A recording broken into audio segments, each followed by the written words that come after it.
हैं फिर आज का लेक्चर। आज हमने जो है वो कल स्टार्ट किया था माइकलसन इंटरफेरोमीटर। तो माइकलसन इंटरफेरोमीटर जो है उसकी हमने कल आई थिंक सो कि मैंने उसका एक्सपेरिमेंटल सेटअप जो है उसको राइट डाउन किया था। आज जो है वो हमने स्टडी करना है कि इसकी वर्किंग किस तरह होती है और इसकी रे डायग्राम हमारे पास जो है वो क्या होती है। तो आज हमें स्टार्ट करना है रे डायग्राम से। ठीक है कि जो एक्सपेरिमेंटल सेटअप है उसके अंदर लाइट जो है वो किस तरह ट्रैवल करती है, इस चीज को हमने आज जरा डिटेल के साथ जो है वो डिस्कस करके देखना है। तो आप देखें कि मैं जो है इसकी डायग्राम बनाता हूं। पहले नंबर पर है ये मोनोक्रोमेटिक सोर्स ऑफ लाइट। ये मोनोक्रोमेटिक सोर्स ऑफ लाइट जो है ये क्या है, एक लेजर है। ठीक है, आपको पता है कि मोनोक्रोमेटिक सोर्स ऑफ लाइट जो है वो क्या होती है, जिसमें से सिंगल फ्रिक्वेंसी और सिंगल वेवलेंथ की जो बीम है वो निकलती है। तो इसमें से एक रे ऑफ बीम जो है वो निकलेगी यूं ऐसे, यानी कि लेजर लाइट जो है निकलेगी। इसके आगे जो है हमारे पास एक ग्लास प्लेट G1 जो है वो पड़ी हुई है। और हमने कल ये स्टडी किया था कि ये ग्लास प्लेट जो G1 यहाँ पर हमारे पास मौजूद है, ये ग्लास प्लेट जो है ये हाफ सिल्वर्ड है। तो हाफ सिल्वर्ड का जो सिल्वर्ड पार्ट होता है उससे तो आपको पता है कि लाइट की रेज जो है वो रिफ्लेक्ट होगी, और जो सिल्वर्ड पार्ट नहीं है उसमें से रे जो है वो आगे ट्रांसमिट होगी। और यहाँ पर हमारे पास एक प्लेट G2 है। ठीक है, G2 जो है ये कंपनसेटर है। इसका काम है जो लेंथ्स हैं बीम्स की उनको इक्वलाइज करना। उसके बाद हमारे पास आगे जो है यहाँ पर ये एक मिरर है M2। ठीक है, ये M2 मिरर जो है ये फिक्स्ड है। ये मिरर जो है ये फिक्स्ड है, यानी कि ये मिरर जो है ये मूव नहीं कर सकता। उसके बाद हमारे पास यहीं से जो है ऊपर एक मिरर जो है वो लगा हुआ है। इधर इसको ड्रॉ करते हैं। ये देखिए यहां से रे ऑफ लाइट जो है वो आपके पास रिफ्लेक्ट होगी ये। ठीक है, और इस जगह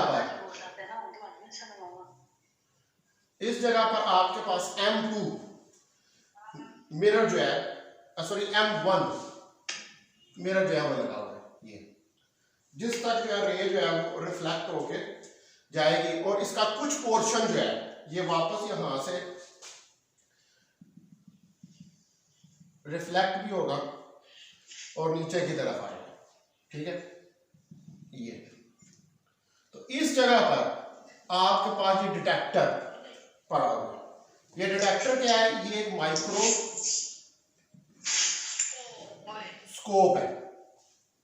ठीक है, जहां पर आप लाइट की रेज को ऑब्जर्व जो है वो करेंगे। तो एक रे ये गई इस तरह एरो, एक नीचे आई रिफ्लेक्ट होके, उसके बाद एक रे जो है ये मूव करती हुई इस तरफ गई, और इस फिक्स्ड मिरर से भी जो है वो रे रिफ्लेक्ट हुई, और वो रे जो है रिफ्लेक्ट होके इस तरफ आपके पास नीचे की तरफ जो है वो डिटेक्टर तक जो है वो आएगी। तो हम कहते हैं कि ये रे 1 थी।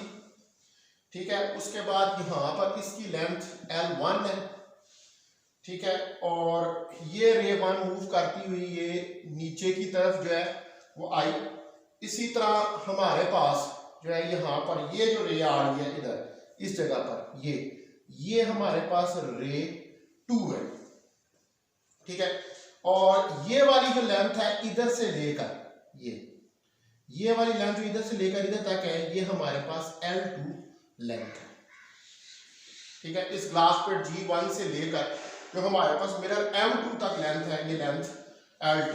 ठीक है, फिक्स्ड मिरर जो आपके पास M2 मिरर है वो फिक्स्ड है, और जो मिरर M1 है ये मूवेबल मिरर है। तो आप देखें कि इस फिगर को, तो सिंपली क्या है कि हमारे पास यहां पर लेजर लाइट थी, इस लेजर लाइट में से लाइट निकली, ये बीम की, इसका कुछ पोर्शन इस मिरर M1 की तरफ गया, वहां से रिफ्लेक्ट हुआ, नीचे आया डिटेक्टर तक, कुछ पोर्शन यहां से ट्रांसमिट होकर एक फिक्स्ड मिरर तक गया, यहां से रिफ्लेक्ट हुआ। ये ग्लास प्लेट G1 जो है ये क्या है, ये सिल्वर्ड है, ठीक है, इसका कुछ पोर्शन सिल्वर्ड है और कुछ पोर्शन इसका प्लेन है। सिल्वर पोर्शन से वेव रिफ्लेक्ट होकर ऊपर गई मिरर M1 तक, कुछ ट्रांसमिट हुई और यहां से फिक्स्ड मिरर से ये टोटली सिल्वर्ड है, इससे रिफ्लेक्ट होके वापस आई। अब दो देखें आपके पास लेंथ आ रही है, एक लेंथ आपके पास 1 है और दूसरी लेंथ आपके पास 2 है, तो ये दोनों लेंथ ऑफ बीम जो है ये आपके इस डिटेक्टर तक जो है वो पहुंचेंगी, और जब ये डिटेक्टर तक पहुंचेंगी तो डिटेक्टर तक पहुंचते हुए ये कंस्ट्रक्टिव और डिस्ट्रक्टिव इंटरफेरेंस जो है उसको करेंगे। ठीक है, यहां तक बात मेरा हर कुछ आपने फॉलो कर ली होगी, आपको पाथ्स समझ आ जाएंगे, L1 और L2, ठीक है, ये दो पाथ्स हैं। एक ही बीम जो है वो दो हिस्सों में स्प्लिट हुई है। हमने शुरू में कहा था कि ये बीम स्प्लिटर है, ठीक है, मैंने कल ये बात आपको बताई थी कि it is a beam splitter, ये बीम को जो है ये स्प्लिट कर देता है। ठीक है, तो ये बीम स्प्लिट हो गई है, दो पाथ्स में स्प्लिट हो गया, एक पाथ जो है वो आपके पास L1 है और एक पाथ जो है वो आपके पास L2 है। अब डिटेक्टर तक जब लाइट पहुंचेगी तो डिटेक्टर पर पहुंचने के बाद हमारे पास जो है वो कंस्ट्रक्टिव इंटरफेरेंस और डिस्ट्रक्टिव इंटरफेरेंस होगी। ये जो प्लेट G1 है ये आपने यहाँ पर 45 डिग्री के एंगल के ऊपर जो है इसको रखा हुआ है, और इस प्लेट से रे जो है वो रिफ्लेक्ट हो रही है हमारी, किसके पास, रे रिफ्लेक्ट होके एक पाथ के साथ L1 के साथ जाती है मिरर M1 तक जा रही है और दूसरी जो है वो M2 तक जो है वो जा रही है। तो अब जो रिफ्लेक्टेड पोर्शन जो रे 1 है, ठीक है, रिफ्लेक्टेड पोर्शन जो रे 1 है उसने कितना डिस्टेंस कवर किया, L1, ठीक है, जो पहुंचती है मिरर M1 तक, ठीक है, इस मिरर M1 तक। ठीक है, तो क्या हुआ हमारे पास, 1 जो रे है उसने कितना डिस्टेंस कवर किया, distance covered equal to L1, और जो रे 2 है उसने कितना डिस्टेंस कवर किया, distance covered is equal to L2, उसका डिस्टेंस जो है वो L2 है। ठीक है, अब जो हमारे पास यहां पर ये प्लेट जो हमने ये G2 लगाई हुई है, हमने कहा था कि ये G2 प्लेट जो है ये कंपनसेटर है। ठीक है, ये जो हमारे पास G2 प्लेट है ये भी किसी उसी मटेरियल की बनी हुई है जिस मटेरियल का G1 बना हुआ है प्लेट। ठीक है, जिस मटेरियल की आपके पास G1 प्लेट बनी हुई है उसी मटेरियल की ये प्लेट G2 भी बनी हुई है, और हमने ये कहा है शुरू के अंदर के लिए कंपनसेटर प्लेट। ठीक है, अब कंपनसेटर प्लेट जो है इसका काम क्या होता है, ये इक्वलाइज करती है पाथ लेंथ्स को। क्या करती है कंपनसेटर प्लेट, इक्वलाइज करती है पाथ लेंथ्स को जो कि हमारे पास रे 1 और रे 2 की है।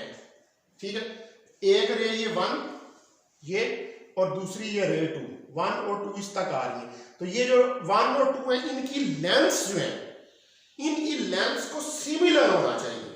ठीक है, तो G2 प्लेट जो है वो क्या है, वो कंपनसेटर है, और कंपनसेटर का काम क्या है कि वो लेंथ को इक्वलाइज कर देता है। ठीक है, तो इसलिए हमने ये G2 प्लेट, अगर आप G2 प्लेट जो है उसको इंट्रोड्यूस नहीं करवाएंगे तो फिर ये पॉसिबिलिटी है कि जो लेंथ है बीम 1 और बीम 2 की वो शायद जो है वो इक्वलाइज्ड ना रहे, और उसकी वजह से जो आपके पास इंटरफेरेंस पैटर्न आए वो ब्लर्ड इंटरफेरेंस पैटर्न जो है वो आए। ठीक है, अब आप देखेंगे जो हमारे पास इंटरफेरेंस पैटर्न यहां पर बनेगा, रे 1 और रे 2 जो है अगर ये फेज कोहेरेंट है, ठीक है, यानी कि इनके दरमियान में फेज डिफरेंस नहीं है, यानी कि आप कह सकते हैं कि एंगल जो है यहां पर फेज कोहेरेंट का मतलब है फेज कोहेरेंट का मतलब है कि थीटा 0 डिग्री। यानी कि इन फेज। ये क्या है, ये इन फेज है, इनके दरमियान कोई फेज डिफरेंस नहीं है। तो हमारे पास जो इंटरफेरेंस पैटर्न प्रोड्यूस होगा और डिटेक्टर जो ऑब्जर्व करेगा, वो डिटेक्टर ये कह रहेगा ये इंटरफेरेंस पैटर्न जो है ये हमारे पास कंस्ट्रक्टेड इंटरफेरेंस जो है वो आ रही है। ठीक है, तो अगर हम ये चाहते हैं कि हम ये जो पाथ लेंथ्स हैं इनको चेंज करें, या जो इंटरफेरेंस पैटर्न हमारे पास बन रहा है उस इंटरफेरेंस पैटर्न को हम चेंज करें, तो हमें क्या करना पड़ेगा, हमने ये मूवेबल मिरर लगाया हुआ है इसके ऊपर। ठीक है, ये मूवेबल मिरर जो है यहाँ पर हमने जो इसके ऊपर मूवेबल मिरर लगाया हुआ, इसका काम यही है कि अगर हम इस मिरर को मूव करेंगे, यानी कि इसकी लेंथ जो है हमारे पास L1 लेंथ है, ये मिरर का मूव होगा तो ये L1 लेंथ जो बीम 1 की लेंथ है ये उसको चेंज करेगा। ठीक है, तो जब लेंथ जो है वो आपके पास चेंज होगी बाय मूविंग द मिरर, और ये मिरर जो होता है इसके साथ एक स्क्रू लगा होता है, यानी कि एक पेच लगा होता है जिसकी वजह से उसको ऊपर नीचे हम जा सकते हैं। तो अब आप जब लेंथ को चेंज करेंगे तो जो पाथ डिफरेंस प्रोड्यूस होगा लाइट रे 1 का, अगर हमारे पास M1 जो है इसको हम डिस्प्लेस करते हैं थ्रू डिस्टेंस λ/2। अब मैं ये फिगर बताने लगा हूं यहाँ से, क्योंकि हमें अब ये फिगर की जरूरत नहीं है, अब हमें यहाँ पर हमने इसका एनालिटिकल ट्रीटमेंट जो है वो करके देखना है। तो आप देखेंगे अगर हमारे पास जो पाथ डिफरेंस है, पाथ डिफरेंस वो हमारे पास λ/2 प्लस λ/2 है। ठीक है, तो ये कितना हो जाएगा, λ/2 जमा होगा तो ये लैम्डा के बराबर आ जाएगा, ये पाथ डिफरेंस।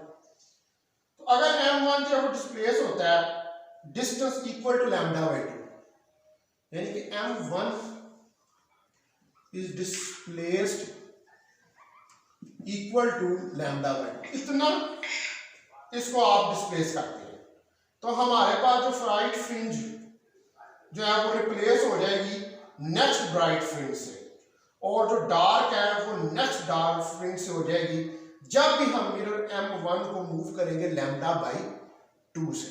ठीक है, यानी कि इसका मतलब है कि जब आप मिरर को मूव करेंगे λ/2 से, तो जो ब्राइट फ्रिंज है वो हमारे पास रिप्लेस हो जाएगी किससे, डार्क फ्रिंज से। ठीक है, यानी कि अगर हमारे पास पाथ डिफरेंस λ/2 का है, अगर तो लैम्डा का हो फिर तो ब्राइट फ्रिंज ही है। ठीक है, यानी कि λ/2 किया तो आपके पास लैम्डा ही आ गया, ब्राइट फ्रिंज। लेकिन अगर पाथ डिफरेंस जो है वो λ/2 का ही रहे,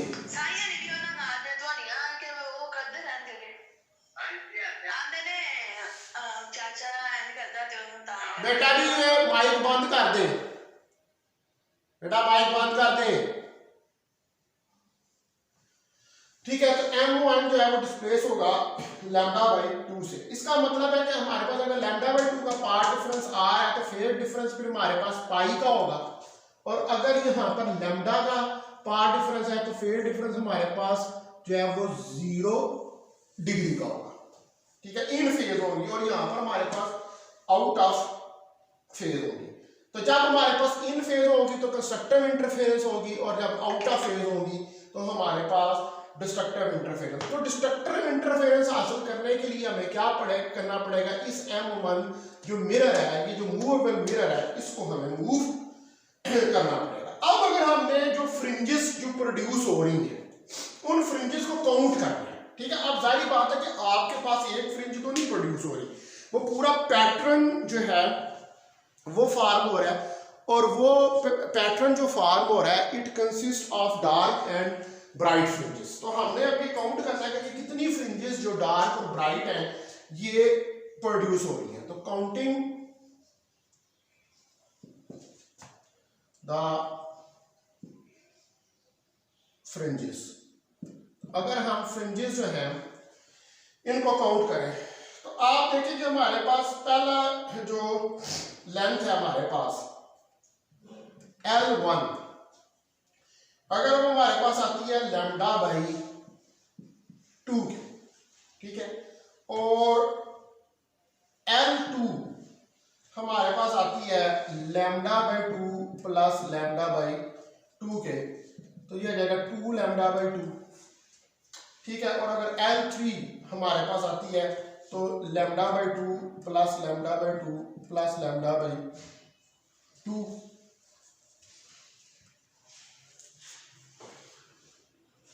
तो ये हमारे पास जो है दैट इज इक्वल टू 3 λ/2 के बराबर जो आ जाएगा। और एंड सो ऑन, चलता चलता हमारे पास LM mth ऑर्डर जो है वो λ/2 प्लस λ/2। अब नेक्स्ट जो है हम इसके अंदर देखते हैं कि हमारे पास जो है हम किस तरह इसको यूज कर सकते हैं प्रूफ करने के लिए। एक फिनोमेना होता है हमारे पास जिसको हम कहते हैं माइकलसन मोडले एक्सपेरिमेंट, वो भी इसी से रिलेटेड है। माइकलसन मोडले experiment which proves the ether does not exist in the space, जिसे ये प्रूव किया कि ईथर जो है वो स्पेस के अंदर एग्जिस्ट नहीं करता, ठीक है। अब यहां पर क्वेश्चन ये पैदा होता है कि व्हाट इज ईथर, और ये कंसेप्ट क्रिएट हो जाती, तो इसलिए वो यूट्यूब के ऊपर जो है उसकी रिकॉर्डिंग करनी जो है वो ज़रूरी है। अच्छा, तो हमने ईथर हाइपोथेसिस जो है इसकी बात जो है वो हम कर रहे थे। ईथर देखिए हाइपोथेसिस जो होता है ना, ये किसी मफरूज़े को हम कहते हैं, ठीक है। तो इनिशियली जब अभी स्पीड ऑफ लाइट जो है उसको प्रॉपरली जो है वो मेजर नहीं किया गया था, ठीक है, तो उस वक्त जो है वो ईथर हाइपोथेसिस लिया गया था कि ईथर कोई एक मीडियम है, ठीक है।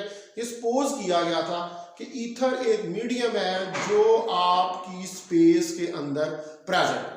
देखिए वैसे तो हम ये कहते हैं ना कि जिधर वैक्यूम है तो वैक्यूम जो है उसके अंदर तो कोई चीज़ नहीं होती, लेकिन यहाँ पर ये ज्यूम किया गया कि एक मीडियम, एक हाइपोथेटिकल मीडियम जो है वो हमारे पास प्रेजेंट है स्पेस के अंदर।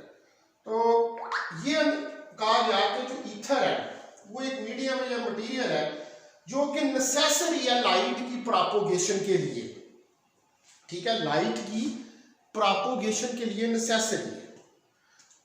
वैसे तो जब इस बात को एक्सपेरिमेंटली वेरीफाई किया गया कि हमारे पास लाइट जो है एक्चुअली वो इलेक्ट्रोमैग्नेटिक नेचर की है, और अगर लाइट जो है वो इलेक्ट्रोमैग्नेटिक नेचर की है तो इसका मतलब है कि जो इलेक्ट्रिक और मैग्नेटिक फील्ड होते हैं, इस बात का हमें पता है कि इलेक्ट्रिक और मैग्नेटिक फील्ड्स को प्रोपोगेट करने के लिए किसी मीडियम की ज़रूरत नहीं होती है।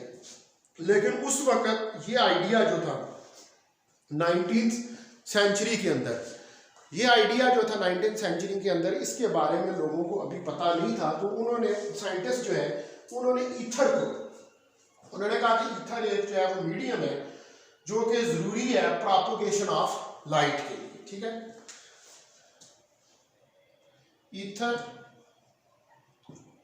is a hypothetical